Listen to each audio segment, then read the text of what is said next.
हैं? आप जो इन्फॉर्मेशन मांगते हैं उससे ज्यादा नहीं पूछ सकते आप। मैं पूछूंगा। क्यों पूछोगे भाई? कौन है? मैंने बता दिया। कौन है? कौन नहीं बताता। क्यों नहीं बताओगे? किस लिए हूँ आप नहीं बताओगे? किस लिए हूँ आप नहीं बताओगे? मेरा कोई बदतमीजी कर रहे हैं।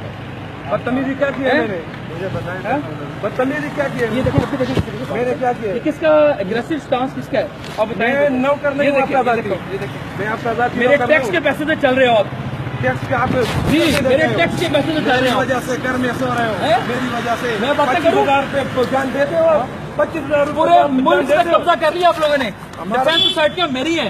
क्या है? मेरे मुल्क पे कब्जा किया तुमने। तेरा क्या है? 1 लाइन बजट लेते हो 1100 अरब मैंने दिया तुम्हें। किस चीज से जलाते हो? बातें कर रहे हो तुम? किस चीज से जलाते हो?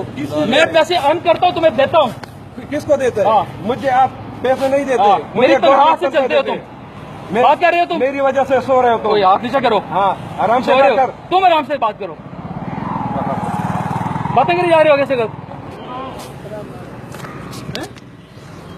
रिकॉर्ड हो गया बताओगे जो भी इसने बात मैं आपके वकालत वाले मूड में आ गया ना, तुम्हारा पता है आपके बॉस के निकाल के बाहर फेंका था हमने। अभी तमीज से मैं बात कर रहा हूँ। अगर आर्मी वाला दिखाना है ना तो मैं वकालत वाले में आऊंगा। बस आप भाई बात करें। बदतमीजी कर रहे हो बंदा बड़ी सर। इसलिए बदतमीजी एक अभी देखिए स्टांस देखिए इसका, तरीका करने का इसका।